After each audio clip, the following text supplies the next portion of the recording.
निकाय चुनाव के लिए सपा ने अपनों को किया किनारे, यादव वाले मिथक को भी तोड़ा। दरअसल समाजवादी पार्टी प्रमुख अखिलेश यादव अब पार्टी पुराने एमवाई समीकरण की अलग राह पर चलते हुए दिखाई दे रही है।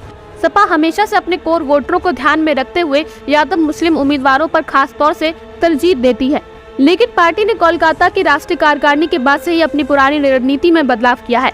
पहले सपा की नई रणनीति की झलक उसकी कार्यशैली में दिखी, लेकिन अब पार्टी के बड़े फैसलों में भी इसकी समीकरण की तस्दीक दिखाई देने लगी है। कोलकाता में हुए राष्ट्रीय कार्यकारिणी के दौरान पहले पार्टी ने तय किया था कि डॉक्टर राम मनोहर लोहिया के साथ डॉक्टर भीमराव अंबेडकर के विचारों की भी मान्यता दी जाएगी।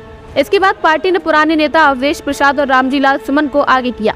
हालांकि इसके बाद अगले ही दिन उन्होंने कोलकाता से ही बीजेपी की सौंप पे हिंदुत्व वाली राजनीति को काट खोजने की तैयारी शुरू कर दी। सपा प्रमुख ने वहां मंदिरों का दौरा कर अपने विरोधियों को ये संदेश भी दिया।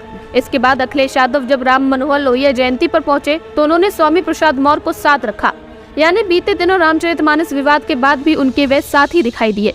सपा प्रमुख के दोनों ही फैसलों से स्पष्ट हो गया कि अब उनका फोकस अनुसूचित जाति की वोटर्स की ओर बढ़ रहा है। इसके बाद अखिलेश यादव ने अपने चाचा शिवपाल के साथ राष्ट्रवादी खट्टी विकास समिति के रजत जयंती समारोह में भी नजर आए। इतना ही नहीं, जब कानपुर कपड़ा मंडी में आग लगी तो उन्होंने सबसे पहले कानपुर में उन व्यापारियों के बीच देखा गया जिनकी दुकानें जलकर राख हुई थी।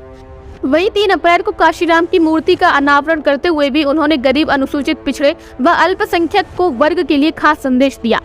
सपा प्रमुख ने इफ्तार पार्टी में शामिल होकर अपने पुराने कोर वोटर्स को भी संदेश दिया, बल्कि इसके बाद ज्योतिबा फूले की जयंती पर सपा दफ्तर के आयोजन के नए समीकरण को बांधने का प्रयास तेज कर दिया है। इसके बाद बाबा साहेब की जयंती पर मऊ में अपने गठबंधन के सहयोगियों के साथ रखते हुए अपना पुराना संकल्प फिर दोहराया। लेकिन खास बात यहाँ निकाय चुनाव में नजर आई। इस चुनाव के बाद सपा ने मेयर पद के लिए केवल गाजियाबाद सीट यादव को टिकट दिया। दूसरी ओर अखिलेश यादव ने 4 मुसलमानों को मेयर का टिकट दिया। पार्टी ने यादव वाली अपनी पुरानी छवि से अलग हटकर कायस्थ, निषाद, गुर्जर, कुर्मी, ब्राह्मण के साथ महिलाओं को बराबर फोकस में रखा है। यानी सपा के संदेश से स्पष्ट है कि पार्टी ने बीजेपी के कोर वोटर्स के लिए भी अपने दरवाजे खोल दिए हैं। Bureau report, news crowd.